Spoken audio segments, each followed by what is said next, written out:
evening and welcome to the Hilton Neighborhood Association meeting. My name is Melissa Hodgins. I'm the Vice President of the Hilton Neighborhood Association meeting, and I would like to welcome you to our meeting tonight. We will be having a forum for the Township Committee candidates. Just a couple of things beforehand. The Memorial Library is collecting books for their book sale. The next time for accepting books is this Saturday from 10 to 12 and 2 to 4. If you'd like to drop off books, they would love to have them. We have HNA membership forms on the back table. The membership will last till 2015, so if you'd like to join our organization, we'd love to have you. We send out email updates of what's going on. We also have a Facebook page, and we send a newsletter out every month. Election Day is Tuesday, November 4th, so please don't forget to get out there and vote. We also have some signs around the neighborhood. People like to put out signs, please drive 25. There are, for kids that are in the area and stuff. And if you are interested in a sign, just grab a hold of Carol at the end of the meeting, and she will make sure that you get one. And I would like to introduce Carol Buchanan, who will be moderating for tonight's event. Enjoy. Do you want this? I want to thank everyone for coming. Good evening. Into the mic closer, please. Okay, thank you. I think that Melissa covered everything, and we do have the signs. If anybody would like one, we have some at my house, so I'd be glad to share them with you. Let me go over the format. It's for those of you who've been here before. It's the same format. Each candidate will have 2 minutes to make an opening statement, and then a minute and a half for responding to the prepared questions that they've received. And then at the end, we will have 15 minutes for questions from the floor, and then 2 minutes for closing statements from each candidate. But before we do that, I just wanted to allow Gary Jones, who is sitting over there in the corner, just to quickly introduce himself. He's running for freeholder. Want to stand up and say a few words? Good afternoon, everyone. Good evening. I'm Gary Jones. I am a resident here in Maplewood. I'm running for 2nd District Freeholder, which encompasses all of Maplewood, all of Irvington, South Ward, and Central Ward of Newark. The position has been held by Bilal Beasley for the 4 consecutive terms, and now he's not running. I would like to be a representative from this town that sits on the board. What does the freeholders do? They help make ordinance and amendments. They help with the county budget under Joe DiVincenzo. There are 9 freeholders. I'm running for District 2. That incorporates you guys. Right now, the county gets 16% of our tax dollars, and I want to hold them accountable to the people who help pay the bill. I'm a parent. I have 2 children who presently attend the Maplewood School District. I have a 4th grader at Tuscan. I have a junior at Columbia High School. I'm a vested parent in the community. I've done things as to get traffic signals changed, ordinances on my block. I had a little 5-year-old kindergartner say to me, can we get lighter streets in Maplewood? And I thought that was a good concept because it's dimly lit in certain areas. It's a concern. I've also created some block associations when I lived in Irvington, New Jersey, the Main Street Block Association, where we also did a Keep Kids Alive campaign using Tom Everson's method of educating drivers. If you get the opportunity to go up Harvard Street near Tuscan Elementary, you'll see signs that's deliberately placed to educate drivers and hopefully to alert them about the safety and the conditions of our road. As you probably know, I think one of the most, it doesn't have to do with money, it doesn't have to do with economics, it doesn't have to do with social, whatever your belief system, one thing we all can agree that we need safe streets for our kids and our adults. So we want to create communities that promote safe streets, especially around our schools. It's key. Okay, I'm going to thank you very much for speaking. Thank you, Gary. Thank you. Thank you. All right, we'll begin, and so we'll start with Vic. I'm going to call everyone by the first names. I think that'll be all right with them for an opening statement. And Florence Magyar is our traditional timer. She will hold up the 30-second sign when that's what you have left. So we appreciate you keeping to your time limits. Do we do it here or Here. Good evening, everyone, and thank you for coming out tonight. Thank you to the Hilton Neighborhood Association for hosting the Candidates Forum. We have a long history here. Back in 1996, when I was president of the association, I moderated the first Candidates Forum, and it's been a continuum ever since.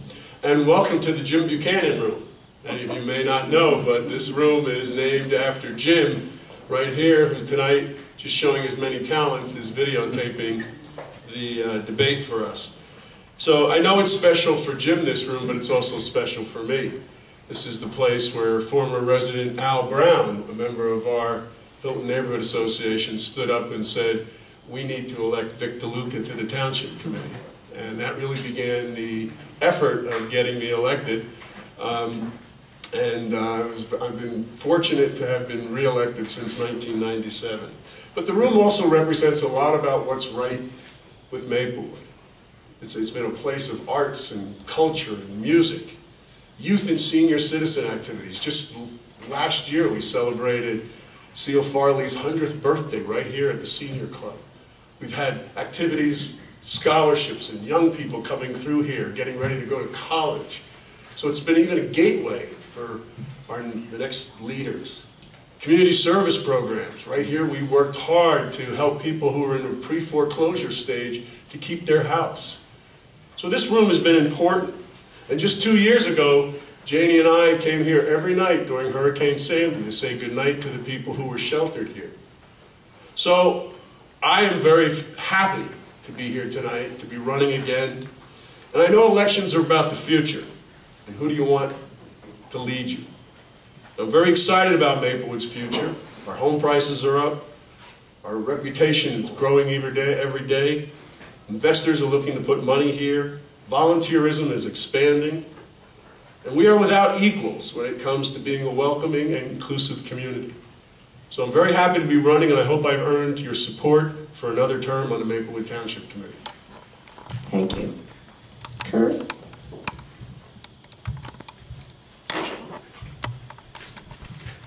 Hello, I'd like to thank everybody for coming to the Hilton Neighborhood Association Candidate Forum. I'd like to thank the Hilton Neighborhood Association, as well as the candidates for participating and helping out with this democratic process. I am a newbie to the town, only been here for a little less than 4 years, and I was motivated by the town to participate in this process. I can't say my passion sets me apart, because I know the other 3 candidates are passionate about Maplewood as well. I think what sets me apart and what helps me contribute to the Township Committee is my background in history. I really appreciate openness and dialogue, building teams. I'm a small business owner. I consult with companies of all sizes and helping to build vision, execute on strategy, and basically get things done. I think those skills will help contribute and help Maplewood break through some of the continuing issues that we're having, basically economic development on Springfield Avenue and other areas like that. So at the end of the evening, or at least by November 4th, I hope that I have earned everybody's vote. Thank you very much. Thank you. India? Thank you, Kim. Let's make sure we all speak into the Speak into microphone. the mic, yes. Sometimes you have to get closer than you think. And I tend to have that little trouble with microphones. Well, thank you. Again, I will thank you for coming out. Thank you to Carol and the Hilton Neighborhood Association for hosting us. You've done this pretty regularly, regularly every year, and I want to thank you for what you contribute to this process. I have been here in Maplewood now since 1995. It seems almost like a blink that I moved here with my husband. We bought a house. We loved our neighbors, and suddenly we had 3 children, and now suddenly one of them is gone. And in Illinois at Northwestern University, and she grew up right here. This is a great town. We love it. I have been volunteering here almost since I arrived, first with the coalition, and then with the first aid squad, and now on the township committee. And mostly that is because of Maplewood and what Maplewood is and who you are as residents that keeps me involved. And I am proud of where we're going. I'm proud of what we've accomplished. Crime is down, development is up, home prices, as Mayor DeLuca indicated, are up. And I think it's due largely to the work that I and my colleagues and the township committees before us have done. And I hope that you think so as well. I will ask that you would support me for township committee here in Maplewood. I've enjoyed doing it. I hope to do it again for another 3 years. Thank you. And Bob? Good evening, all. I want to thank again the Hilton Association for the great work they do in putting these forums together each and every year, and all of the other work that they do in the community. I want to thank the candidates who are committed to this process for being here tonight, and of course, without you, there wouldn't be a meeting here tonight. There wouldn't be any reason for it. As far as I'm concerned, the reason I'm here is that I feel that I bring some elements to the table that perhaps are missing in the Township Committee. I feel I should congratulate them for the work that they do, because I know they put in long hours, they spend time away from their families, and it's not an easy thing to do, to jumble all those things and juggle all those priorities and put the time in that needs to be put in for a town like Maplewood. But that's where I come in. You know, when people have been around for a while and they've worked hard, sometimes they tend to get tired, burned out, and I'm here to help. My background, particularly 20 of the last 40 years, has been as a problem solver. Whether negotiating contracts with the Teamsters in Chicago or site selection for a new plant in Massachusetts, I have been involved with all of those kinds of things, where we look at problems as a bunch of individual tasks that need to be solved. We find the solutions for them by planning for the worst case scenario, so that if things go wrong, we have a plan B or a plan C to carry us through. And if I can bring some of those skills to the deliberations that the committee has, so we can ask better questions to get the better answers, so that we can avoid the unintended consequences that very often happen, then I'm happy to do that with every strength that I have left, since I'm the oldest guy on this. Thank you. Okay, we'll start with the first question, and we'll start with Kurt, because we come down the line. And so the first question deals with senior citizens. There appears to be a reduction in the amount of senior programs and trips that are sponsored by the township. What specific steps would you take to expand Maplewood senior programs? Would you be in favor of creating a senior services coordinator position? Kurt? Thank you, Carol. This is a very important topic, and I think we really need to reframe it. Kurt, move that way. Oh, sorry. We need to reframe it in terms of lifelong living in Maplewood, not just senior living in Maplewood, so that Maplewood really excels at being a town for young families with children. We need to look at the full picture, so that once you become an empty nester or a retiree or a senior citizen or elderly, that there's a place for you in Maplewood, and that you can be engaged and involved at each stage of your life. I don't want to leave out young adults, because I think there is also a gap for them as well. So we need to be looking at lifelong Maplewood, not just a little focus on senior services. Now, I had a great meeting with the seniors in this town. We put it together at the last minute so I could really delve into their issues. And I can see the 30-second coming up real quick. So the biggest issue that we were running into was communication. Seniors don't know what they don't know, and getting that word out. Also, thank you to Gary Jones. He dug into what senior services are available from Essex County, and if we could communicate to our seniors, there's a lot there to be had. We're going to have a couple more meetings. I think what we want is, a couple things we want to look at is coordinating with other towns for reciprocity of services, and we probably should be looking at a senior coordinator at some point. I see there's a little bit of discombobulation right now with the services as it stands. Thank you. India? Thank you, Carol. In fact, we have a senior programming supervisor who handles senior events and senior programming. There are trips planned, there are activities planned. In fact, I have a whole list of ones that are, in fact, coming up.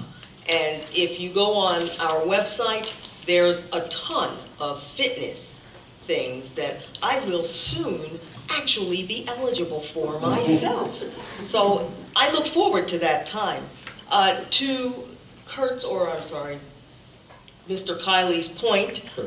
Okay, thank you. To Kurt's point, it is a sort of a whole living type thing, and we have in our development included 1 2-bedroom apartments for those people who are seniors and who are empty nesters. I believe that part of the problem is the communication. I think it's not, what we've done has not been as well promoted as it should be. My bigger concern is that we're not reaching all of the seniors, and so at this point, the health department as well as the recreation department are actively, in fact, I've been in contact with them and have spoken to them about it, are actively looking to reach those seniors because the groups are not always as diverse as we would like them to be. They don't necessarily represent the diversity of our town. So that's what I will be doing to not just expand the services, but reach more people with them. Thank you. Bob? Okay, I think the candidates have hit the nail on the head. Communication is a big issue. Information is not getting out that should get out. I think there is a lot around, and I think there's areas for improvement as well. Newsletter, I think there was a newsletter at one time that provided information on a regular basis, and I understand that was pretty well read, and doesn't seem to be, at least it's been missing the last couple of months, is what I've been told. The things that seniors need, having become one recently, you know, if they could talk to someone who won't do the work but perhaps point them in the right direction. You know, estate planning. What do I do if my spouse, you know, develops mental issues, Alzheimer's and that sort of thing? These things are devastating and require that very specific steps be taken to the spouse that's providing the care so that that spouse can make sure that he or she can take care of the person properly and their property properly, etc. My understanding also is that since we started the jitney service, which is a great service, there has been a shortage of transportation to take the trips that India referred to, so those haven't gone too well or too often lately, I don't think, so perhaps we could look at that. And as far as the coordinator, I believe you're right, I believe there's somebody in recreation that has a responsibility for that, and perhaps by redefining the job that the person's doing now might give them more time to focus with a little direction on the seniors. Thank you. Vic? Thank you. We still do put out the Senior Spotlight. Here's the October edition. And it comes out every month. As far as the senior minibus, it goes Monday, Tuesday, Thursday, and Friday, 9:30 to 1:30. It drives around. Once a month, we take folks to Livingston Mall, and twice a month to ShopRite every other Friday. So I think we do some, and I think we need to do more, and I think we need to do it in a coordinated fashion. Right now, the responsibility primarily falls on the rec department, and I think we need to have a coordinated fashion that includes the health department and the library. And we also need to get away from stereotyping seniors, because seniors are pretty broad. Bob and I are bookends up here as seniors. We're kind of the younger seniors. Speak for yourself. Okay, and I will. I happen to feel it more today. But you know, we have seniors who are 60s, 70s, 80s, and I mentioned Seal, who's 100 years old. So we need a coordinated approach. We have seniors who can get out and participate. We need to make sure we keep reaching them and get them involved. We have seniors who are homebound and shut in and can't get out, and we have to get to them. We're doing some work, particularly we learned in Hurricane Sandy, of getting to them to make sure that if they have a crisis, we have somebody to get to. We're using our citizen emergency response team to do that. We want to make sure we have a responsible entity to go to the door. We just don't want to send anyone. So that's something we've been working on with the fire department and the health department. Irvington Avenue Senior Building. We do a horrible job at getting them involved, and there's a group of people that need to be involved. Winchester Gardens, they don't feel connected. I went and spoke to them. I spoke to Mrs. Boldenza, who's the head of their social service program. We brought it back to the town. We had this big coordinated meeting, and it ended up where, when the library had their Ideas Festival last year, 2 busloads of people from Winchester Gardens came to that. And we're getting them involved in other things. They came to the picnic at the pool this summer and all that. And then I think we need to make a particular effort to get seniors of color. We're very deficient in reaching African American seniors in this community, and we need to change that. Lastly, we're building housing, as India said, that will allow people to stay in their community, be able to take an elevator up to their building, and not have to worry about shoveling snow or climbing stairs and doing all that. Where is that? Thank you. Right over here. Right behind you. Okay, thank you all. Our next question, and we'll start with India this time, is about the post office property. Now that the recent developer of the post office property is no longer involved, describe what you think is the best way to utilize this property. We'll start with India. Okay, thank you. Well, now that the developer of the post office property is no longer involved, I believe the best way to utilize the property is exactly the way we envisioned it. I believe that the way we were planning to utilize it with that developer is how we should utilize it with the developer that we will have. The loss of the first developer, due largely to his own unforeseen illness, doesn't make the plan bad. It just means that we have to find the next developer, and I am looking forward to, I believe next week, we will be interviewing 3 possible developers for this plan. The building, the development that we want to do will bring retail space, it will bring residential space, it will bring more foot traffic to the area, it will bring more taxes to our township, and that is what I believe our township needs. That's what I believe that development is and should be about, and I look forward to seeing it happen. Thank you. Bob? The post office, I think, is an example of unintended happenings. For as long as I can remember, King Supermarket was the heir apparent to move over and take over that property. At some point during the summer, I guess, King's decided it wasn't going to do that. And there was no plan B. There was no planning for the unintended, the unexpected consequence of that particular renter dropping out. And so the developer, I think, dropped out. Whether his health was bad as well, I really don't know. But I suspect that what we need is a very vigorous marketing plan for Maplewood. The village area certainly would be a beneficiary, and I think so would Springfield Avenue.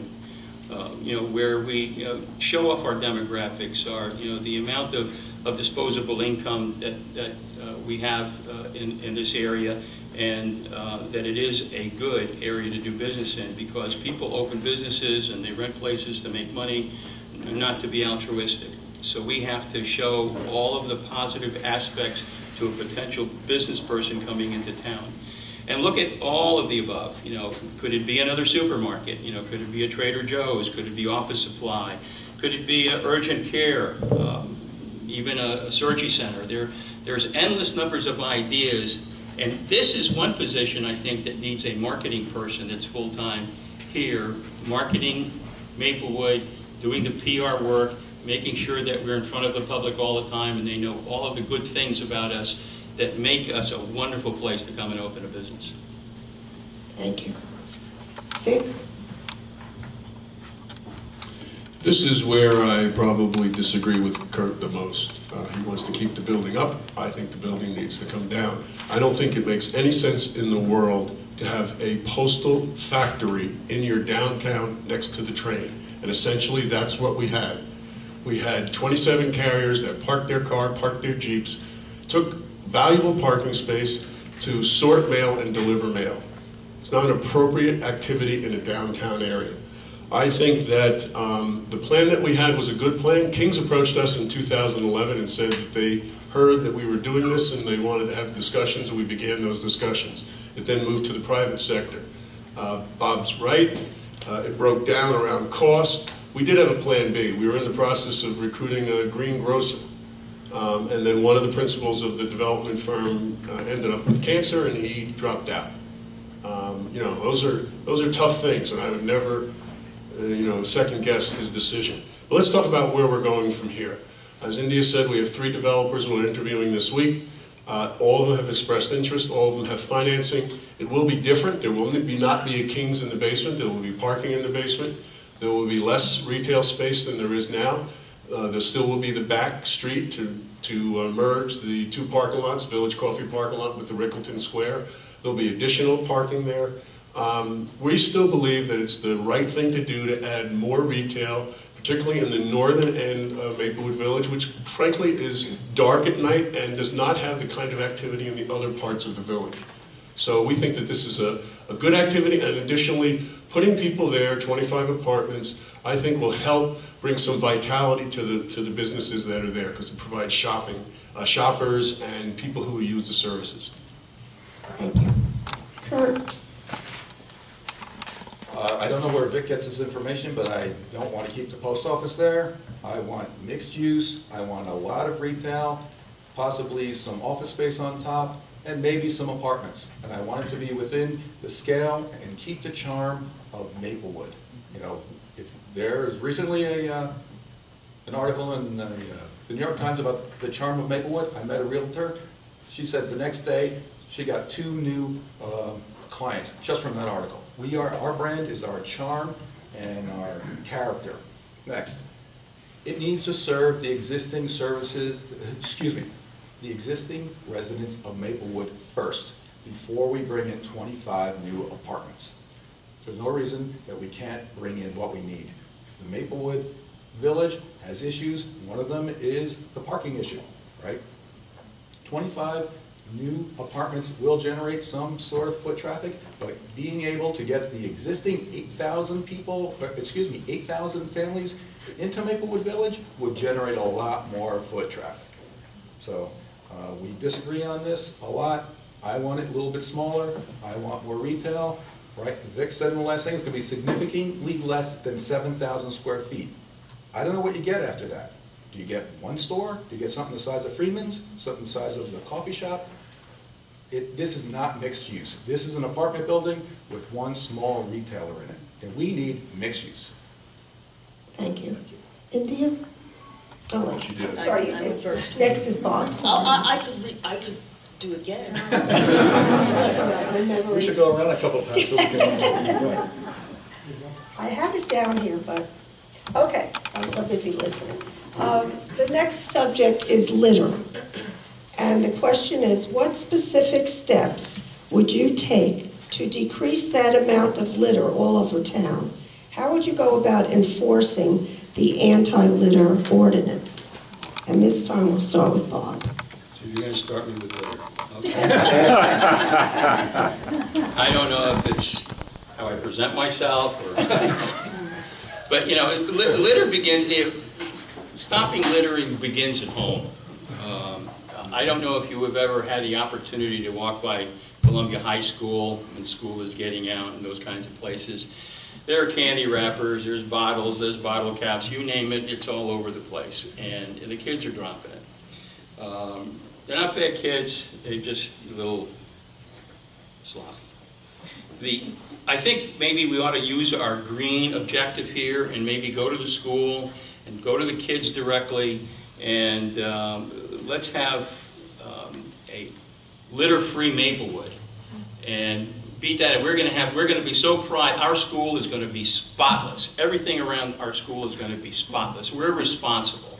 Every one of us in this school is going to keep this place clean. And from there, we expand it. You know, you can expand it to the neighborhood. You can expand it to the entire town. Every citizen in town is going to be the litter police. I don't think we need to have our cops on this. They should be taking care of more serious business. But yes, I have walked the track at the football field, particularly in the summer, and I'm telling you, it's somebody's garbage can. We really got to put the signs up. Maplewood is a litter-free zone. Thank you. Nick? Yeah, I absolutely agree. One of the things that we did with the Springfield Avenue Partnership is to hire somebody to go with a bucket and broom out there every week because, you know, part of it is the appearance and part of it is you want to show that there's a behavior that's not acceptable. And if you don't allow garbage on the street, then more won't happen. We've also worked with neighborhood groups. I'll give you an example on 44th Street. There was an area that was a dump. Literally a dump. People would pull up there at night, open their trunks, and dump garbage out there. We worked with the business owners in the neighborhoods, cleaned up the lot, put wood chips down there now. Now no one does anything over there. We've changed the mentality. We need to do a lot of work with people. We need to work with kids. I agree with Bob. We've got to do a campaign working with the kids. We have some resources in the DPW with clean communities and recycling. We can try to do that. One thing that is really a pet peeve of mine is people using our public garbage cans for their private garbage. They got no business doing that. And we're going to be putting up, I know no one in this room is doing it, but we're going to be putting up some cameras. And when we find folks doing that, we're going to give them a hefty fine because they end up putting their garbage there. It overflows, it spills, it looks cruddy. It happens on the weekends when we can't get to it. And that's another form of litter. That's deliberately littering our streets, our commercial areas. And so, as you saw in the village, we now have those big belly busters. You know, we're going to be mulching that garbage in there so we can get more, and we're going to try to put that across town. But we're going to make sure that those people who are dumping on our streets are going to get ticketed and fined. That too. Thank you. Kurt? Well, it's good to hear we're going to start taking action on this litter problem. It's been a good long time, and you know, litter begets litter, and it reduces the quality of life for everybody, and it reduces the charm and beauty of our town. Everybody should be responsible for maintaining their property, residents, commercial, as well as the township. All right, and we need to be even-handed about how we enforce this. I don't want to be slapping the hands of homeowners. You know, let's reach out to them, have a dialogue before we issue a summons, and it needs to be even-handed, commercial as well as residential. Next, I don't understand why we don't just keep these things clean.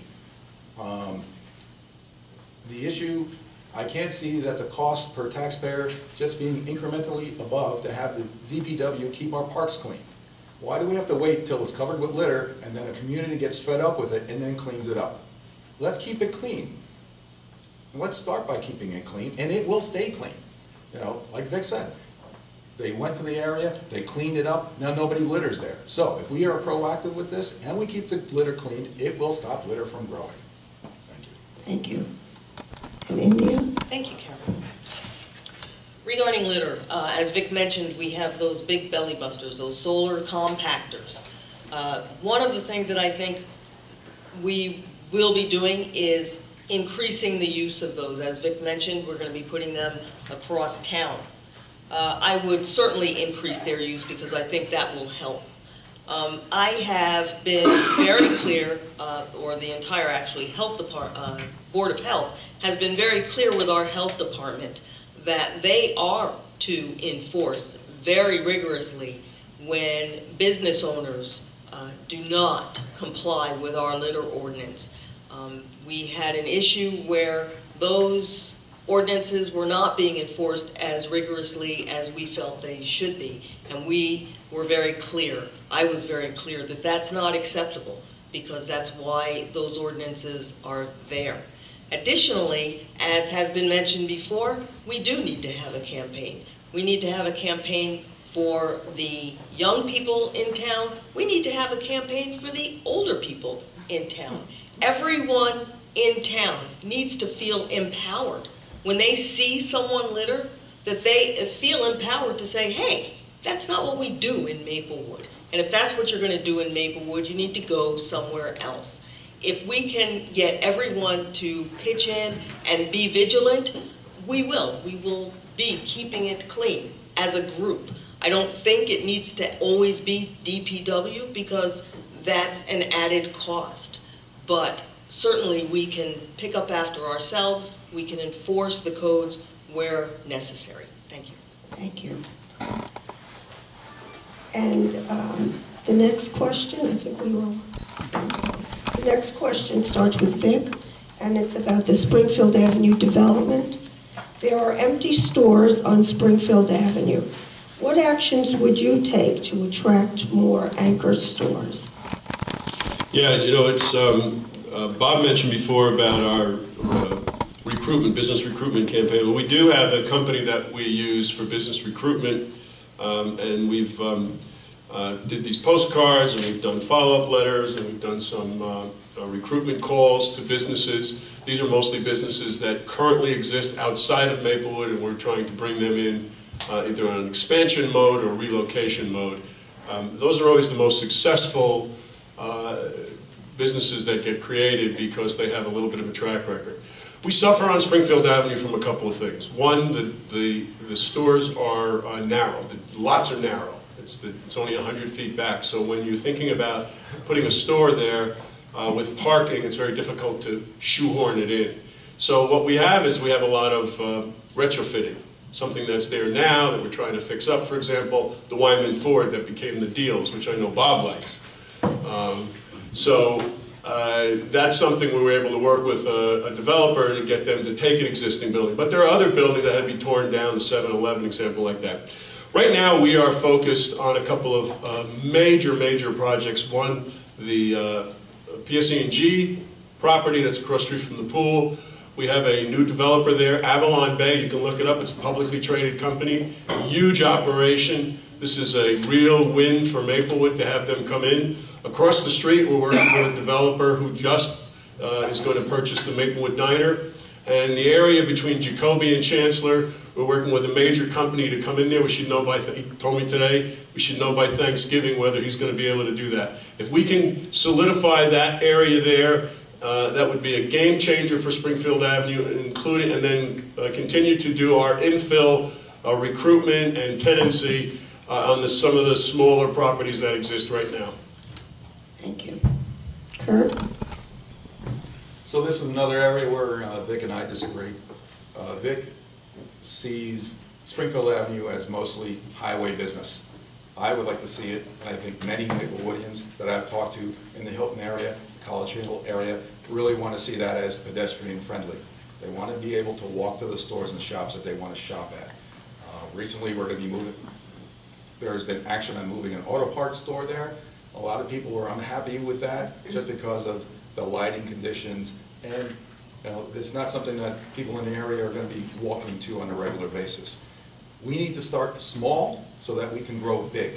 Small businesses will take a chance, big businesses won't, right? So we can support our entrepreneurs. There's a great entrepreneurial undercurrent going on in Maplewood, so I think that we should be like trying to support them and get them into the small business, into the small retail spaces, so that we can start building the foot traffic that will later on let us graduate to these larger anchor stores. Now, I'm not saying that what we really want to do with these larger anchor stores is to start the line of communication with them to find out what they want out of Maplewood. So if we want a Baby Gap or something like that at some point, let's talk to them and find out what they require in terms of foot traffic, parking, anything else that needs to get there, get them in there so that maybe in 10+ years we can land these really good pedestrian-friendly stores.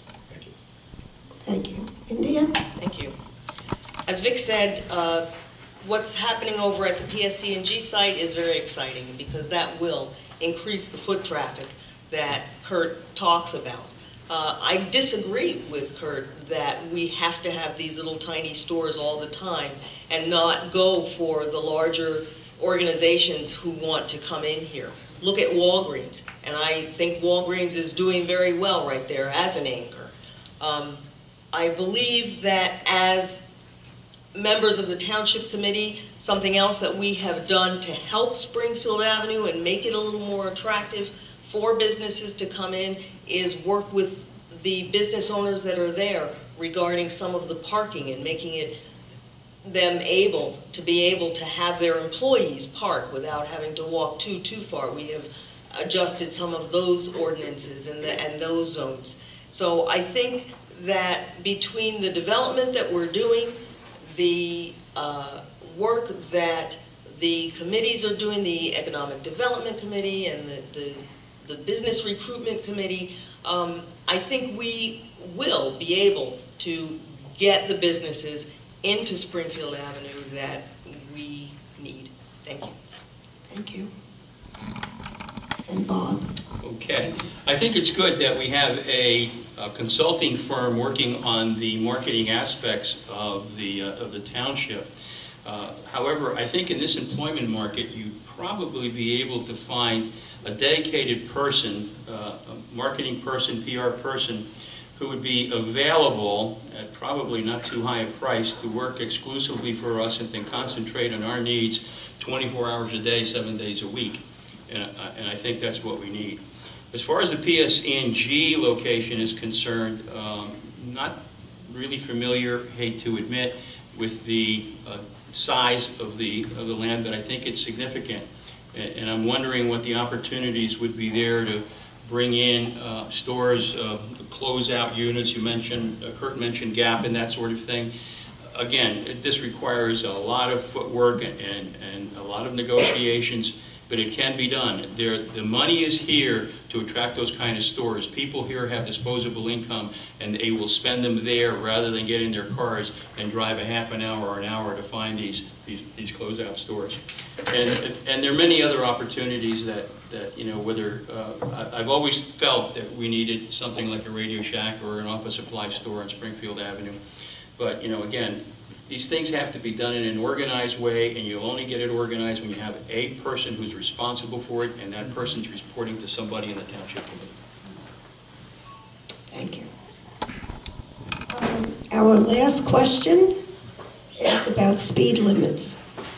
Often speed limits are not being observed, and drivers are not stopping for pedestrians at crosswalks. What specific steps would you take to educate people and to enforce laws so that our streets are safer for pedestrians, cyclists, children playing, and drivers? And we'll start with Kurt.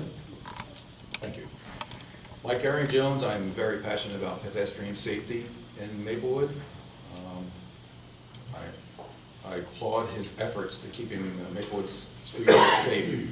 Like he said, the safety of our children is very important.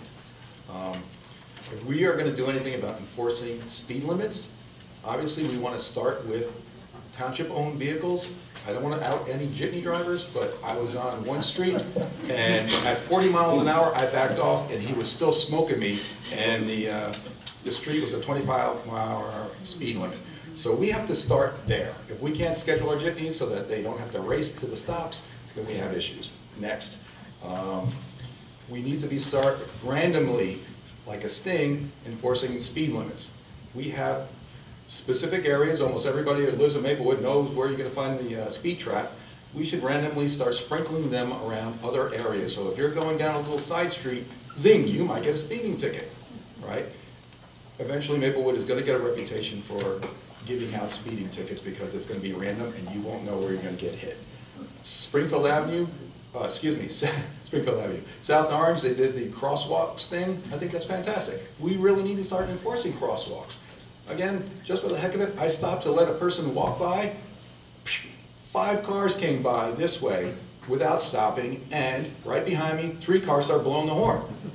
That should not be the way, right? So we really need to have a crosswalks thing so people get to know that, you know, we're serious about these things.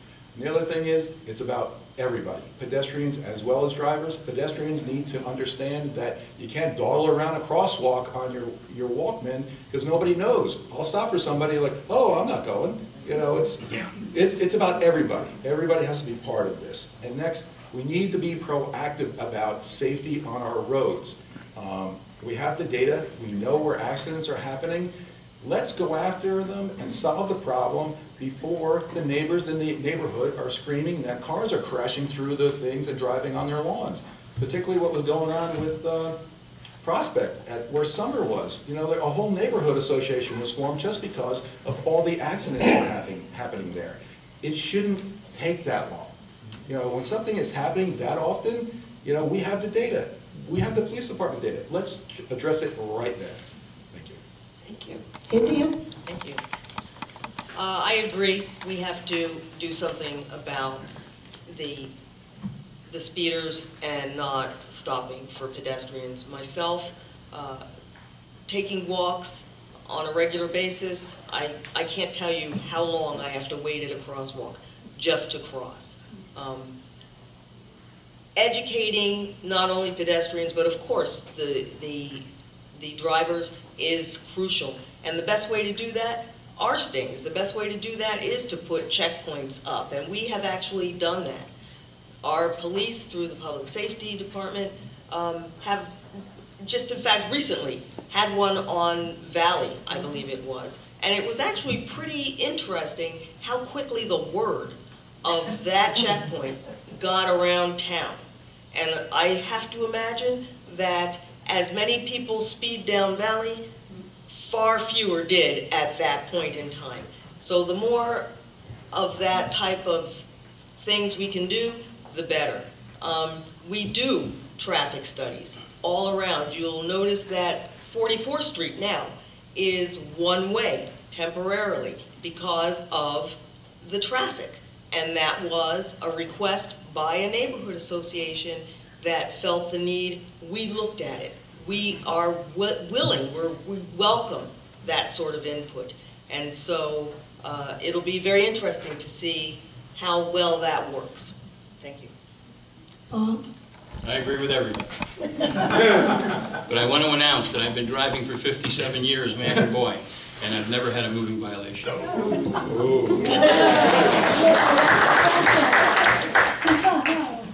Yeah, but they're right, and I particularly like the individual who has the cell phone and faces the street, and you slow down to stop, and then he turns and looks the other way, and you speed up, and then he comes back, and yeah, that's a problem. But we have to enforce it, and I think it's probably not too difficult. I see it on Prospect Street all the time. I see it on Elmwood all the time. I see it on Parker all the time. You know, women can have a baby carriage, doesn't matter. Zip right, right by her. So perhaps in those situations, have a well-placed officer in an unmarked car and double the fines, make it hurt. And perhaps that'll stop it. As far as the speeding is concerned, why not get one of those speed cameras and move it around town and pick up some revenue there from time to time. But the issue here is that we don't want people hitting the crosswalks and otherwise having unnecessary accidents in town. We have what, a 25-mile-an-hour speed limit, I think, on most streets. I think that's fast enough. Thank you. Dick? Well, first off, I don't want you to do what Kurt did. If a jitney driver is driving down the street at 40 miles an hour passing you, or you think that jitney driver is speeding, then you call the police. If you think any town vehicle is violating a law, including the police, then you should call the police. I'm serious about this. We all have a stake here, and if the jitney driver is speeding, then he's just as dangerous as anyone else. So please call the police. Or call me, and just give me a time and a date and a street, and we'll figure out who it is. Just a couple of quick things we're doing. We're doing a lot of structural things around traffic calming. We're putting a lot of humps in roads. We did it in Jacoby Street area, Kensington. Garfield, Summer. We're about to put them on Salter and Burnett. We've got a lot of the middle school kids there, a lot of cars there. So that works. If we get 75% of the residents on that block that sign up for a speed hump, then we'll do an analysis and we'll do that. We changed the speed limit on Valley to 25 miles an hour based on the Valley Neighborhood Association request. We studied it and we put it there. We just put a crosswalk at the corner of Pearson and Valley, and that's allowing kids to be able to get to and from. That crosswalk is still something that people have to stop at. One of the things we're going to be doing something brand new is we're going to be putting at unsignalized intersection. We're going to try on Springfield Avenue. We're going to be paving half of Springfield Avenue this year. Those areas where we don't have a traffic light, we're going to be putting a signalized light that, push button light that says crossing. So when you're there at the crossing, you'll be able to hit that light and it will light with a pedestrian crossing sign. So this will attract drivers to be able to see, because to be honest, the drivers, some of them on Springfield Avenue, they can't see the crosswalks at night. So this will be a way to help with people standing there. We're also going to do it at Prospect over by St. Joe's Church because we have some problems there. So we're going to try this out, and if it works, we'll roll it out to more places in town. Thank you. Now we have time for questions from the audience. Does anyone have a question? Yes. So I have a question for everybody up there. Do you value diversity, and wouldn't you be better off if the township committee was not completely one party? Bob, you want to go first? Yes, I agree that we need more than one party on the township committee. And yes, I value diversity. One of the challenges I had in the business world when we staffed factories, and we staffed quite a few of them, we ended up with over 6,000 employees nationwide, is that we had people from various countries and all walks of life. And they all came to do one thing, a job. And I used to like to think that the people in our plant spent some of the best hours in our plant than they did all day long, because I really don't know what they had to go home to. But diversity means working with folks, and working with folks doesn't mean just tolerating them. It means teaching them about how we live and what our values are, how we treat women. Especially, men in some countries don't know that we have certain rules that we must adhere to. How to use sanitary facilities, etc. So yeah, I value diversity. These people have produced some of the best product the company has made. All you need to do is take the time to talk to them and work with them and teach them. They're very receptive. We used to do our training programs in Spanish, in English, and Haitian. And everybody seemed to work well. It was amazing how many people from different walks of life and religion were working together, not to kill each other or hurt each other, but to make a product and get a paycheck. Very good. Thank you. We'll just go around, I think, Vic, did you want to comment? Sure. Absolutely, I value diversity, and diversity comes in many forms, and I also like variety of thought. And we do have variety of thought. Just because we're all Democrats on the Township Committee doesn't mean that we all think the same. And I think when the 5 Republicans controlled the Township Committee for all those years, I think there were differences of opinion there too. So I think it's about the character and the individuals here. Now, I read something by someone in this room today about how we agree 97 or 95% of the time, and he doesn't even agree with his wife that much. But, I try to agree with my wife that much, and sometimes what it means is that we start a lot at different opinions. And what we do is we work together and compromise so that we have a joint decision. That's what partners do. And we're partners in government. We don't come in there and wear only blue clothes as Democrats, or only walk around with a Democratic badge on. We go in there as Township Committee people, and we're trying to figure out how best to move this town forward. And it takes compromises. It takes some good, hot discussion sometimes. But I don't think having a different party necessarily means that you're going to have different thinking. I think we have good candidates that the Democrats have put up, and they're independent thinkers, and we have differences of opinion. Lots of times we bring those opinions to the table, Sometimes we can't agree, sometimes we tell each other we can't agree. And sometimes, most of the time though, and what I try to do as the mayor, I try to see how we can make sure everybody's view is on the table, because then I think you're making the best decision. It's the most informed decision, it has everyone's opinion, and we're taking in sprinkles of here and sprinkles of there and crafting something that I think is going to be sustainable and in the best interest of our community. Thank you. Kurt? I don't think our problems are Democrat problems or Republican problems. I'm an independent. They're nonpartisan problems. And I think that we probably should be looking at having nonpartisan elections, because the solution comes from everybody. I'm glad to hear that the Township Committee does a lot of deliberation, except it's not happening out in public. The only deliberation I've seen, and I go to almost every single meeting, is I've seen them deliberate on cats, I've seen them deliberate on fences, but the big topics, I don't see any open deliberation in public. Nothing about the deliberation about the post office, anything that really impacts the town, it's not out in public. I mean, I go to the meetings, you can watch them. If anybody tends to disagree with me, I'd like, please tell me where we can see the open deliberation of the Township Committee about the post office. It's just not there. So like I said, our problems aren't party related. They're just independent. I'm an independent because I believe that everybody can contribute, and I do contribute. I like to reach out to people. I like to reach out to experts, bring them in. I don't agree with everybody, but the people I don't agree with, I learn the most from. Thank you. India? Thank you. Yes, I would agree. Obviously, I believe in diversity.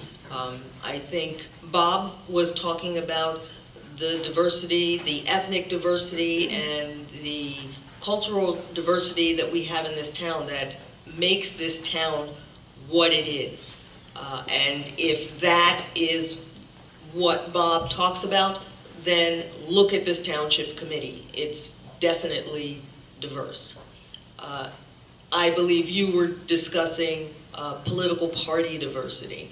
I would suggest that every election that I have voted in since I came here, there have been Republicans on the ballot, there have been independents on the ballot.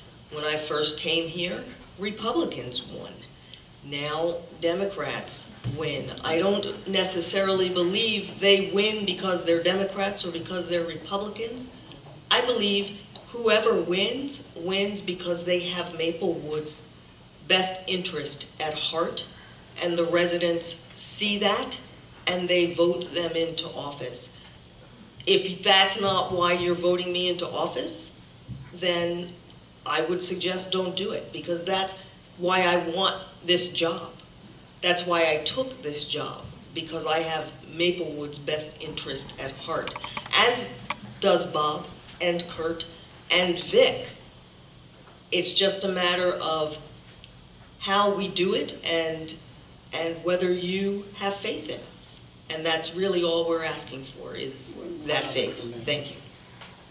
If you please. Sure. Getting back to Vic and his comment about the Republicans running the town for all those years, and that our problems are neither Republican nor Democrat, and whether or not people vote for us because I have an R next to my name and you have a D next to yours. I personally, I've been here for 35 years. I was here when it was all Republican. But I also remember that the enrollment for elections was majority Democrat even then. The Democrats voted for Republicans. Those Republicans were transparent and accountable to those Democrats. They always included Democrats in their discussions. You found Democrats sitting on significant boards and significant positions throughout the community. And so they worked together. What has happened over the last number of years is that we've kind of cleaned up the rosters. I don't think you can find a Republican sitting on any committee in this town anymore. And as Kurt said, I think many of the deliberations that occur is not as transparent as perhaps they should be, and perhaps with a little more transparency, we would not bump up against some of these unintended consequences, because more people would be coming to the table with thoughts and ideas and the worst case scenario. So I know for a fact that there are people in this town, based on the polls that I've seen, and I've worked at the election, that will vote for anything that has a D next to their name. They may not know the person, it may be a good person, a bad person, but it's a D and that's all they know, straight across the board. Thank you. Yes. Yeah, Vic partially introduced me. My name is John Hardy. Well, an 8-in place in Maplewood, been in town for 30 years, formerly owned Freeman's Fish Market. I wrote the letter. You know, I appreciate Ed's question, my point, and then a question for everybody. It's two different questions, one for the incumbents and one for the candidates. Principle, they're all in business. They know that we can get diverse opinions and come out with better solutions. Okay. I started observing the last few years. Could you please ask the question? Yeah, well, township committee meetings. I did some research. This is what Vic's referring to. 317 votes by the township committee in the last 2 years. 301 of those votes were unanimous. And your question is? The question is, for the incumbents, I would say, where do these disagreements happen in public? A lot of sunshine laws.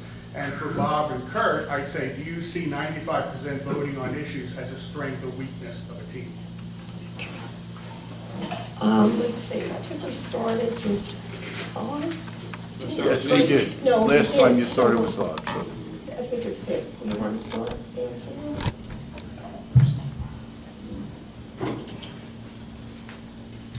So do I think that there's a problem that 301 of 317 votes are unanimous?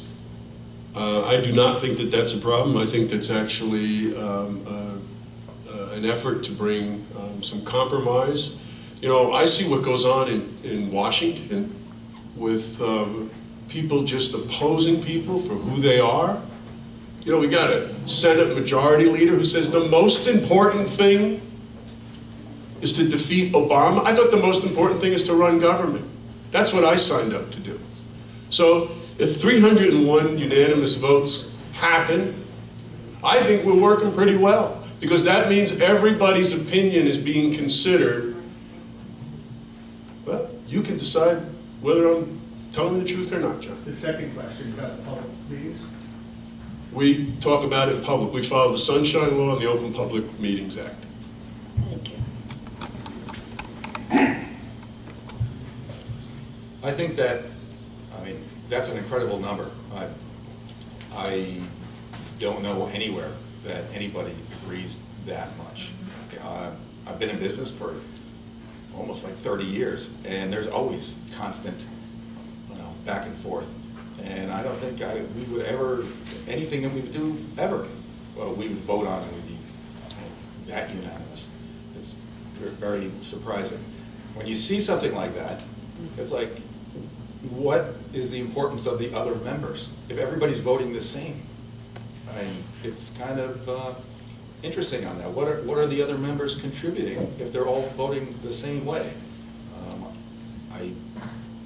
I don't think I'm going to be voting the same way for everything. I will probably vote for some things. I will probably vote against some other things.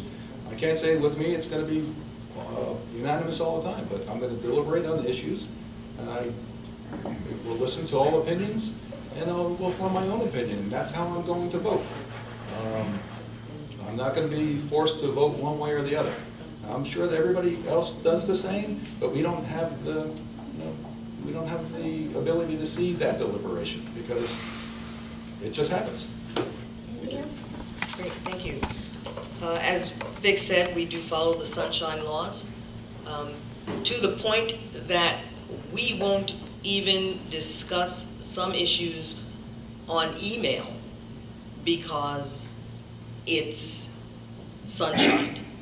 So I would agree with Vic. Yes, we do everything out in the open. I think when we're told, oh, you all voted the same way, and you didn't take anyone else's opinion into account. That's not true. We do. We listen to other people's opinion. The very fact that we agree, it could mean, and it does mean, that we have deliberated, we have thought about what we were doing, and we all came to the same conclusion, which, if it's a good conclusion, it's not a bad thing that we all came to that same conclusion. And that's what's been happening. And yes, we have not agreed. I don't always agree with Vic. And I'm proud of that. And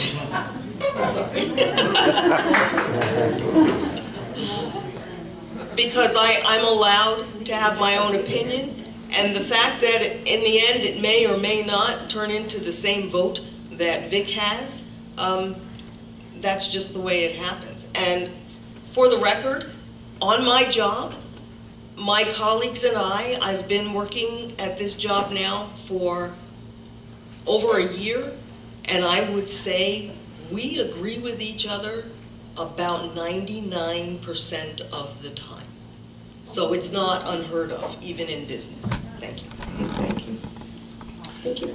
Well, I disagree with Vic from time to time, and I'm very proud of that too.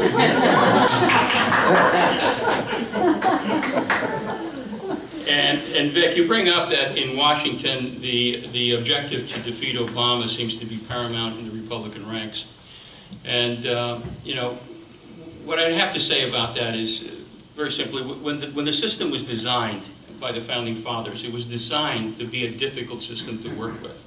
It was the intention of the Founding Fathers that there'd be a lot of conflict, that power would not be concentrated in the hands of a few, because they were convinced, as we have seen hundreds of times in the newspaper, that when power is concentrated in the hands of a few, mischief happens. All kinds of mischief.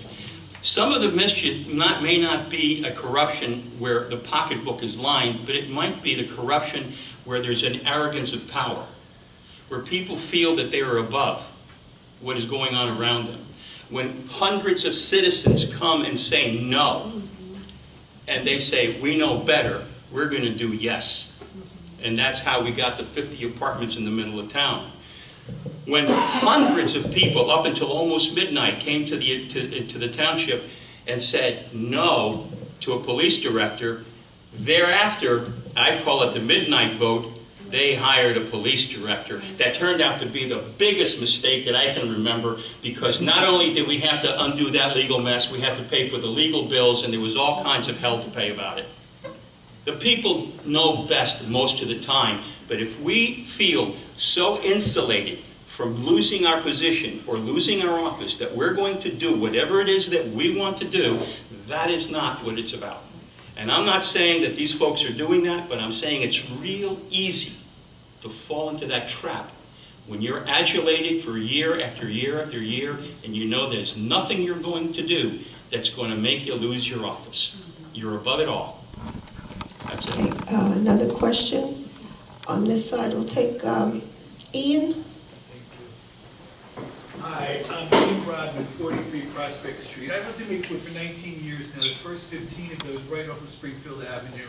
I've been very involved in things that are going on in town. I'm familiar with recruitment efforts for businesses in town.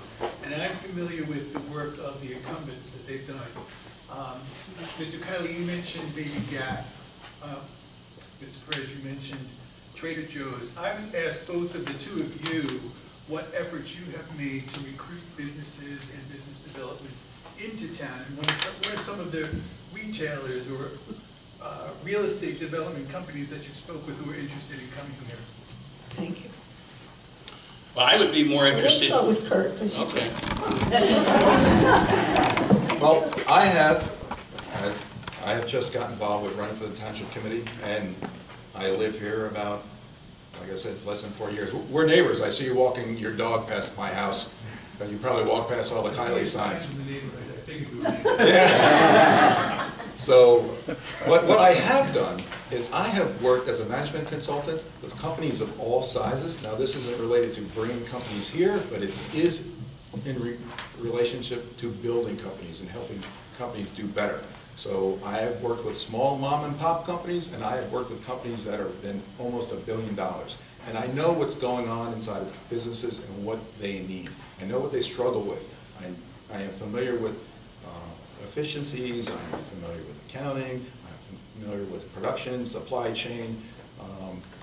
I am familiar with what businesses need to run, and I know how to apply that knowledge to the problems that we have on Springfield Avenue. I haven't gone out and recruited a business, but I am a small business. I have grown my own business. I have helped other businesses grow on themselves, grow on their own. So I think that I have the skills and capability to help the economic development of this town. Thank you. Another question? Mr. President, I'd like to answer. All right, yes, well, my background is quite similar to Kurt's, except that instead of working as a consultant, I've worked for a number of different companies, large and small, Fortune corporations, high-tech corporations, figuring out how to sell superconducting electronics, to people who don't want it. But we gave them a special price at $250,000 a unit. So when you make a sale like that, you have to work every element and every aspect of the sale, up and down the organization. I feel that I'm in a position, should I come to office, to help this town find businesses that will settle in Maplewood. There are big and small businesses. Some of them may know it. Some of them need to be pushed. People have their own agenda inside those companies. You need to try to align your agenda with their agenda. And you need to make the sale not only to the individual who is in the purchasing department, but you've got to go upstream to engineering, you've got to go upstream to CEO, and you make 3, 4, 5, 6 connections and you can make the big sale. It may take 2, 3, 4 years because that's how big sales are made, but you don't do it by going out and sending a flyer. You do it by making a concerted effort over time for years sometimes. Thank you. Yeah, I'd like to. Thank you. Just to clarify, because I think Bob mentioned somebody on staff, we do have this consultant that we're working with. We do have someone on staff. Her title is Director of Community Relations because that's the best title we could come up with within the framework of government. But she works with me a lot on economic development. That's Annette DePalma. She's an attorney. She's got an MBA. And she and I have been working together in recruiting and talking to businesses, and she's been doing tours. And that's what you do. You have to have somebody on staff. So let me just give you a little bit of a process. So, we had Santander Bank leave. It wasn't the best bank in the world. Kind of didn't care about the community, wasn't very involved. But it left. They had a beef with their landlord and they left. They closed up and they're in Milburn now and in Union. So, we have that building there. So yesterday I've been on the phone with a bank president of another bank that is in South Orange, looking to expand. They're looking to open about 15 branches. We're having some conversations. He's going to take a ride by. We're going to be sending him some information. And that consultant that we have and that we hired is somebody who helps us be able to do this stuff. We find stuff in the newspaper. There's something that was in the Star Ledger about create your own sushi restaurant. Just opened, brand new, just opened in Hamilton. We saw it that morning. Immediately called the net while I was on the train and said, track them down. Mr. Lee called me back that afternoon. We're going to be meeting and talking about that. We had one of the neighborhood associations tipped us off that there's a restaurant in Montclair that has to close because of some issues. So again, call them up, say, hey, have you thought about Maplewood? So this is what you have to do. You have to be out there. I mentioned before we're in negotiations with a major retailer in South Jersey that's going to be opening in North Jersey. They called us when we were on vacation in the middle of coming back from Cape May. And we made time to talk, and things are moving along. We'll see if we can pull that together. You need to be proactive. You need to be responsive. This morning, I pulled together a meeting with our health official and our building official with someone who wants to go on Rutgers Street and open a brewery, a craft brewery, which would be a tremendous addition here in town. So these are the things that you have to be prepared to do. You have to be nimble. You have to be ready. And you have to be open to having conversations with folks. That's what this is about. That's what this job's about. It's about being out there, being ready, and being open and looking at possibilities. And that's how we're trying to bring in some businesses. This is a very big community when you're talking about economic development. A lot of you are fixated on the post office, but there's a lot more than that. We just worked with Rutgers on the whole Irvington Avenue corridor, a forgotten area of town. We're going to be renaming it, rebranding it, working with South Orange and Newark and Irvington to try to make some cohesion there. The industrial area that's right across the street, which many of you probably don't even know. We're trying to keep that as a viable industrial area with quick access to 78, maybe build on some airport business. So this is what we're doing, and this is how we're trying to keep business going. The Walgreens on Springfield Avenue was a perfect example. I'll close it because I'm going a little long. They wanted to build a typical Walgreens, push back from the curb, parking in front that you see in most suburban strip mall places. We said, absolutely not. They walked away from the table. We said, we have standards. They came back and built, I think it's a GemNet Walgreens on the corner there. Very, very different from a typical Walgreens. And that has actually become a prototype for a lot of other first suburbs like us, which can keep that storefront and the street front along the avenue. So we work with them, we work with developers, we work with businesses to try to bring them in. And I'll talk about later. Can I respond real quickly? Did you do it once? I did do it once. Yeah, you did respond. Oh, you did respond? I just wanted to mention that a lot of this just Use the seems- mic, please. Oh, excuse me. Yeah. A lot of this does not seem like there's a vision. He's randomly saw something in the newspaper, he called about the sushi guy. You know, we need a complete vision, right? If you look at towns, you don't have to drive far. You can go to Morristown. It's a complete planned downtown. You can go to you can go to Montclair, complete planned downtown. That is what we need. We don't need a random this, random that. Hey, somebody called me about a root pub. I'm going to put this over here. We need a full plan, you know, and we need a vision, and we need a strategy to execute on that, and then we need to move forward on it. We need complete planning. But the original question. All right, we'll have a few more questions. Carol, take over. We need to have a woman ask a question. Diversity.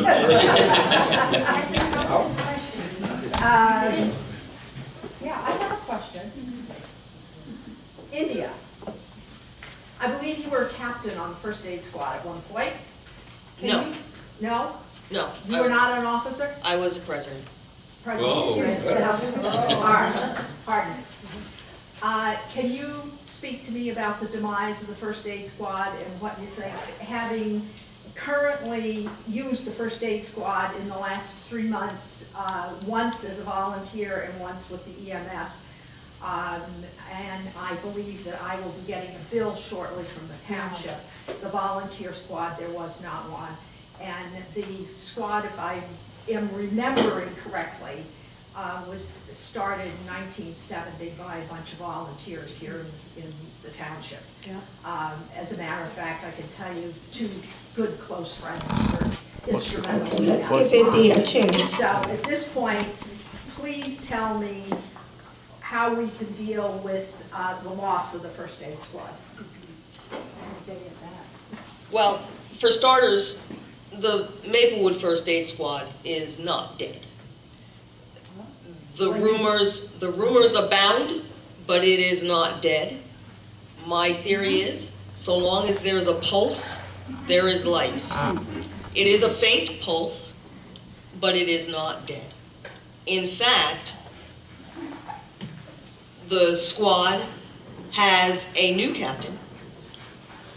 It has been, who has actually been in touch with our public safety committee as well as our township administrator. And we are working with the first aid squad to help bring them back to a vital, flourishing organization. I believe I know those 2 founders that you spoke of. They are dear to my own heart because my roots go back to them, as a matter of fact. And you will get a bill, they don't receive the bill. The fire department does bill, but they bill your insurance. They never balance bill. They never balance bill our residents. That's a hard and fast rule that we have. So we are trying to build up the first aid squad because we are not at all interested in seeing it go away. And as I said, I have been in meetings with the leadership of the first aid squad. We continue to be in contact with them. They do have needs. To the extent that we can help them, we're doing so. Another question? Yes. I'm Gary Jones from 7 Villa Terrace, and I guess the question goes to Kurt and everyone in the panel. How often have you met with the seniors and gotten their concerns, at least 2 important concerns? So the question is, when have you met with the seniors, and what are their 2 main concerns? So I met with the seniors, and it seems like it was just yesterday, because it almost was. It was, and we had a small group, and there was a couple concerns that they had. Like we talked about it earlier, the biggest concern was communication, not knowing what's available. And then the other big concern was the services that they don't know of, and what kind of services that are available to them. You provided the information from Essex County, which is fantastic. I don't think anybody knew all the services that Essex County provided. Even the person from the Senior Services Coordinator was unaware of everything that was available to us. Another concern is, a big concern is, how do we find all of these seniors that are out there? And I think that's a concern for everybody, because if we are going to effectively implement these senior services, we really need to be able to find them, right? And a couple of things we were talking about was maybe looking at voter registration, because we could tell by the date when the voter registered, roughly, if they might be a senior. Maybe reaching out to AARP for some sort of mailing list, so that we can start reaching out and reaching out to them. We're actually planning on continuing this conversation. We've reached out to South Orange, where one member of the group has reached out to Sheena Cullen. It's going to be a great collaboration, I think. Okay, does anyone want to add anything? I can. Okay. Well, I would also point out that our health department has been working with Winchester Garden to work with them on some health issues and to promote the File of Life program there.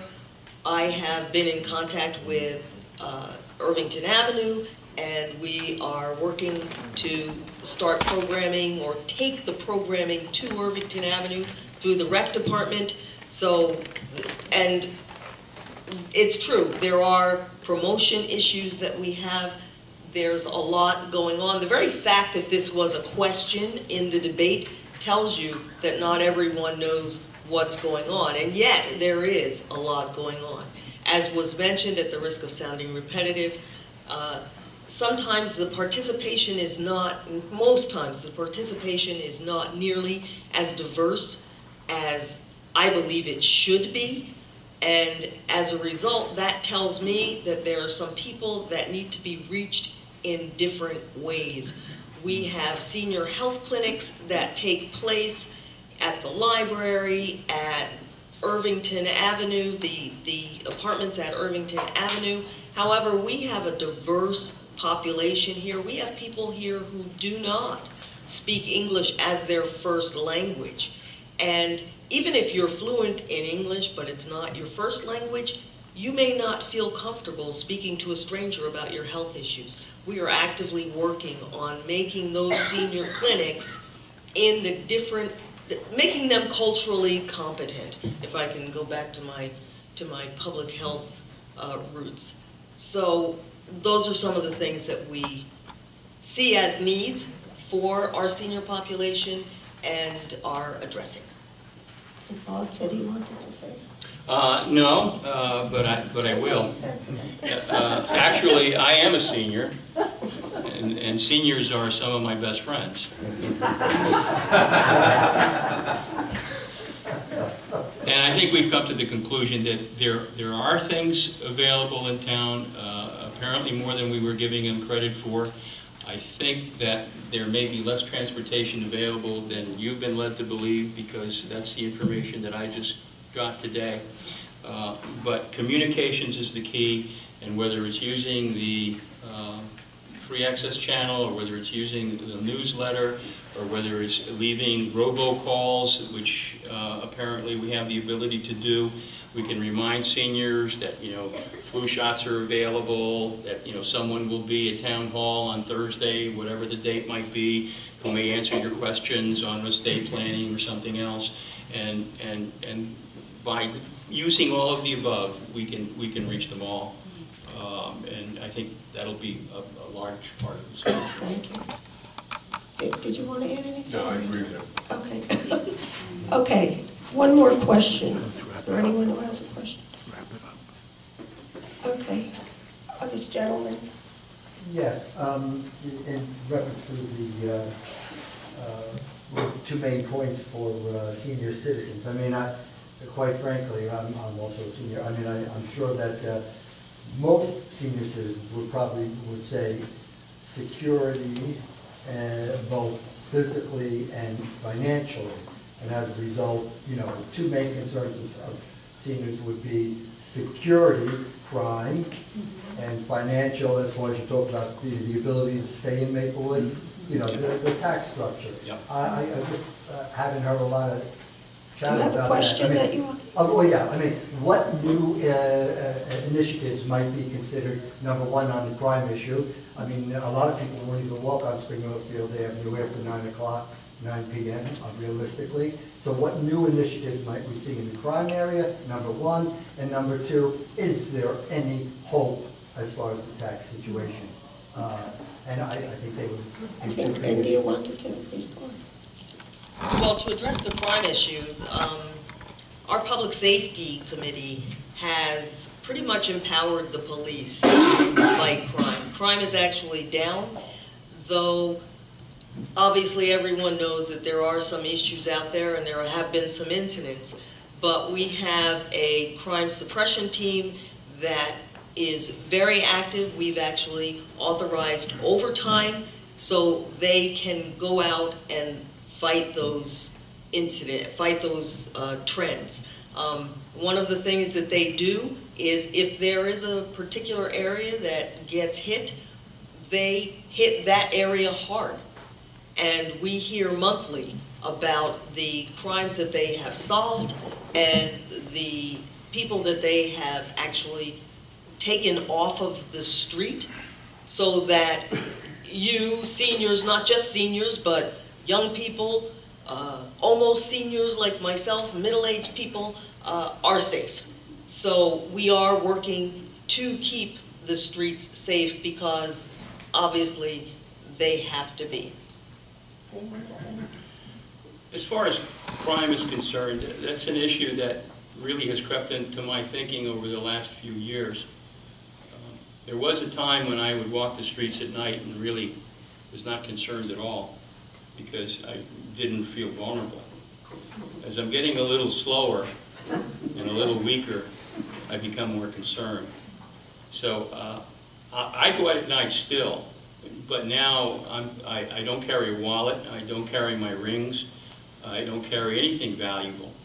And I do take my small flashlight, which is small but very heavy, and I have every intention of going down swinging. When you're on the street, you can have all the police patrols you want and everything else, but when you run into that ruffian on a dark street corner, it's you and him. And I don't recommend anybody who feels vulnerable to take the chance. Go out during the day and take your walks then. The tax issue is one that's not going to go away. I think we have built so much into our finances that the taxes are not going to go down. We'll be lucky if we can get them to flatten out a little bit. We don't seem to get to the 2% even with the cap that Christie has put into place. We managed to go to 2.5 or 2.6. However, I was thinking about the problems we have in the schools with the kids who can't read to level and who can't write to level and can't do arithmetic to level. And I'm thinking that maybe some thought might be given to using seniors as tutors who might be able to remediate these kids and get, there's nothing, when you get a kid to get an A on a test, it could be a spelling test. That's a motivator. The smile that comes across their face, they can do it and they're motivated to do more. And if you can do that with math, and if you can do it with English, and if you can do it with the reading subjects, I think you're going to see a lot more motivated kids who are going to do better than they thought they could do, and better than perhaps they were going to do, because I don't blame the teachers, frankly. I think many of these problems come from the home. And in return, the seniors might receive a tax credit. Is there anyone else who wants to add anything? Let me talk about the crime first, because I think it is a serious problem in the last year or so. What we're concerned about the most is person-to-person crime, robberies. You're on the street and someone comes up, and oftentimes there's a car waiting down the street, and what they're trying to, they want to steal your phone. Those phones are worth money. And it's not cheap. You can get $100 on the street. So you go out and steal 10 phones a night, it's $1,000. Just like that. So one of the things that we're doing is, as India said, is that we have this special details. We have special details out there, both plainclothes and decoys. And they're out there going, we have a weekly ComStat, which is just a fancy word for the chief looks at the statistics with his two captains and the sergeants and the lieutenants, and they determine where they're going to deploy people for the week, detectives, put detectives out on the street. So we're doing that. We hired 2 additional police officers to give more bodies so we can get out there, making sure we have a full complement out there. We've been able to move crime out of some areas, but it does move. It goes, you know, we've had some instances where we've had a slew of activity in Memorial Park, for example. So we've had cops sitting on benches and doing things. But so some of it is having a very proactive police department, which we do. And as India said, overall, major crimes from this year to last year, they're down about 14%. So that's murder, arson, robbery, burglary, larceny, auto theft, and aggravated assault. So those are all down. But we're not stopping there. We're working even harder to get them down more. The other thing goes hand in hand to what we were talking about with economic development. We need to get more activity on our commercial strips so that there's more street life. Part of the difficulty people have is that when they're the only ones walking there because shops are closed or the types of businesses that are there do not create a flow of traffic, whether it be pedestrian or auto. And so that's something that we're working on and trying to get, even as I said earlier at the post office, even in the village, we have some difficulty of when you get up to Rickleton Square, it's kind of dark. And we think if we had some more life in that building, as opposed to what's there now, that will help with people feeling a little more safe and secure.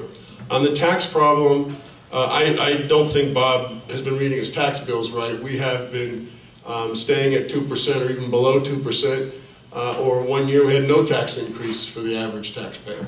So we are staying, if you look at our budgets, you see we have more capacity to tax than we do, even under that 2% law. Last year we left, this current year, we left somewhere in the vicinity of $270,000 that we could have taxed more, but we did not. We're very specific about trying to keep the tax. That's our goal going in when we start our budget meetings in July. Now, part of the tax also is keeping a vibrant commercial district and commercial properties. Because the way it works is that if you're a landlord of a commercial property and you don't have tenants, then you go to the tax court and you get your taxes reduced, and the rest of us have to pay. So we want to make sure, Mr. Kiley is talking about no plan, you know, maybe he doesn't know what the plan is, but there's clearly a plan of attracting business, keeping those businesses, keeping those empty commercial buildings occupied so that it helps with the taxes. Not only does it help with the businesses, but it helps with the property taxes, because the minute commercial property stays vacant for any period of time, they go to tax court and they get a reduction in the amount of taxes that they have to pay.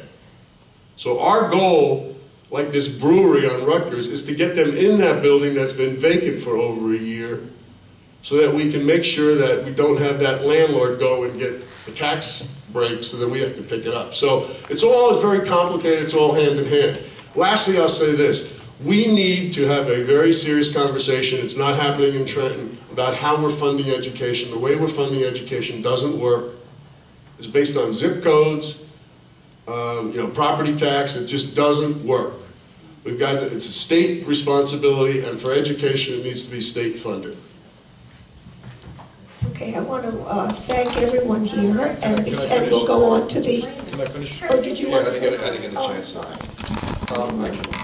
I actually probably had a senior moment there because Bob jogged my memory about one of the most important things that seniors discussed. You talking about me?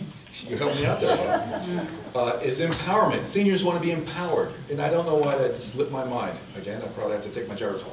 But apparently, you know, that is the most important thing. Seniors want to be able to remain a vibrant part of Maplewood. I talked to one senior, I asked her about senior services, like, I don't use those senior services. I remain a vibrant part of the community. She's 96, she still teaches in Summit. So I think that is like the most important thing that seniors want. Just talking about crime a little bit, I think areas where we can improve on crime is, I'm going to use a number that was used from the last budget narrative, is that we cleared 29% of our crimes. It might be different now, but at the time of the last budget hearing, 29% of crimes get cleared, which means that less than 1 in 3. If we focus our efforts on improving that number, like solving more crimes, I believe that we will reduce crime, because I think a lot of crimes are happen by same actor multiple times. Right? So we can focus on what we need. Maybe we need better public safety camera systems. Maybe we need more detectives in that area, but I believe if we solve more of these crimes, we will reduce our crimes. Also, if we can solve them faster, then that would mean less of them will occur. Right? I believe that we really need to have a frank and honest conversation about Springfield Avenue. Vic, in a recent interview, said it's the same amount of crime on Springfield Avenue happens on Maplewood Avenue. I think we can all agree that Springfield Avenue still is not as safe as Maplewood Avenue. I would freely walk on Maplewood Avenue anytime, not on Springfield Avenue. And until we get past that perception or actually eliminate the crime in that area, we're always going to have trouble attracting stores there because people are going to be afraid to shop there. And I talked with one person, they said they had a senior that said they had a friend that got mugged there recently. So that doesn't happen regularly on Maplewood Avenue. Seniors aren't getting mugged so we have to have a frank and honest conversation about that before we can move forward with it. And agree with the taxes. The taxes are always going to be a difficult issue, but I think for seniors, we really want to coordinate the kind of services so that it offsets the cost of living that the taxes bring. So if we can structure that so it makes it more attractive so that you can stay in Maplewood, you know, that would actually overall help all of Maplewood. If you could have lifelong living in Maplewood so that, you know, yes, we'd like you to stay here after your kids have moved out and continue paying taxes because, you know, that will help lower the burden on our existing school system. Thank you. Well, we've gone on for a while, and we have one more part of our program. So I hope that you'll all stay to listen to the final statements made by each person. And if we go in order the way we were before, we'll start with India. Well, I I want to thank you all again for coming out, and we did go a little while, but I thank you for your patience, I thank you for your attentiveness, and I hope that after November 4th, I will also thank you for your vote. We have done a lot, my colleagues and I, over the last 3 years, and it seems unimaginable to me that actually I've been doing this for 3 years, and I have learned a lot, and I believe I have contributed a lot. I do have more to contribute. As the president of the Board of Health, I have helped to bring a lot of different health initiatives to the township. One that I am actually chomping at the bit to get to our next meeting is to introduce an ordinance that will help us get some of the issues surrounding the feral cats in our township under control. It's not necessarily as sexy as the post office redevelopment, but I think it's needed. We have done a lot of work to keep our township safe. We are doing a lot of work to bring vital business districts to this township. We've been successful so far. I believe we can continue to be successful, and I ask for you to vote for me so that I can be a part of that. And as the mayor of Newark said, if you elect me, you elect yourself as well. Thank you. Thank you. Bob? Well, yeah, I want to thank you for coming. We had, I think, an exciting conversation here, and we covered a lot of issues. I want to remind you, though, that safety begins at home. So if you see something that seems unusual in your neighborhood, as I did the other day, saw somebody walking to one of my neighbor's driveway, didn't know the person, didn't know what he was doing there, and I knew the neighbor wasn't home, I called the cops. You know, and they came right away, and I think we can help the situation in that way. I also still believe that despite all of the successes which the town has had, and the town has had a lot of successes, I think that it's done so and accumulated a lot of debt along the way, which is going to weigh us down, you know, in the future going forward. And we need to find a way to start avoiding the expenses and unintended consequences that have beleaguered us in the past. When I came here, I had a prepared statement. I decided to not use it. I've sat here and I've agreed with some of the things that have been said, and perhaps not so much with others, but I think I agree a lot with Mr. Kiley. And Mr. Kiley have never spoken politically, so we're not a team in any way, manner, or form. I believe that you should vote for me, and I believe that you should vote for Mr. Kiley, because we have to bring a different perception to the discussions in town hall. Not because the people there are bad, but just because it's time for a change, a new perspective, a new view, a fresh look. We need to do it. And if you do, then I will be thankful. And if you don't, then God bless you anyway. Thank you. Thank you. Vic? Well, thank you again for coming out. And I'm going to ask you up front to vote for me on November 4th for Township Committee. I've had the pleasure of serving on the Township Committee for, this is my 15th year. 9 of them have been as mayor.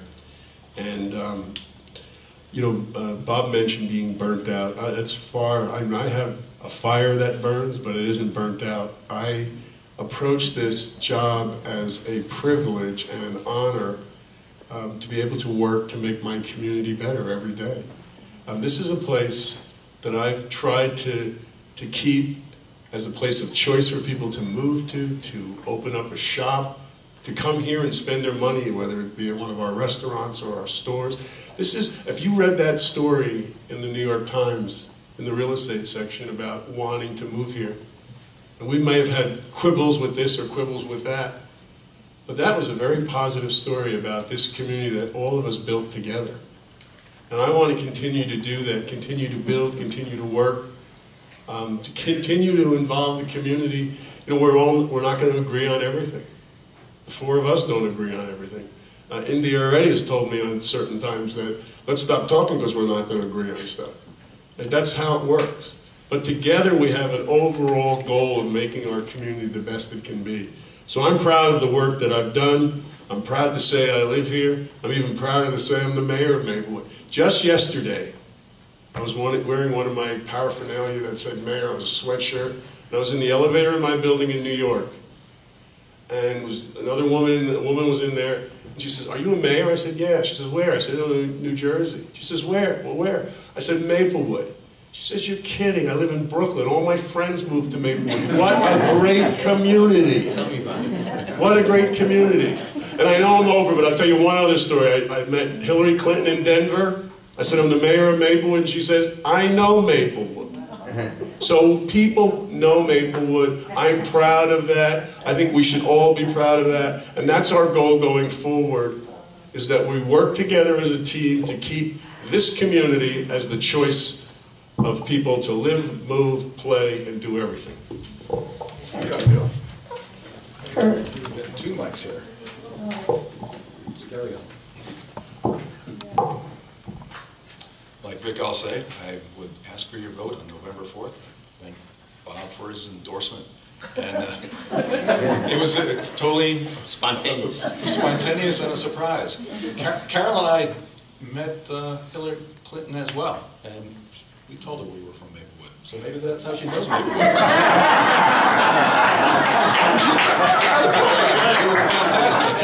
Was it in Denver? No, it was in Long Island.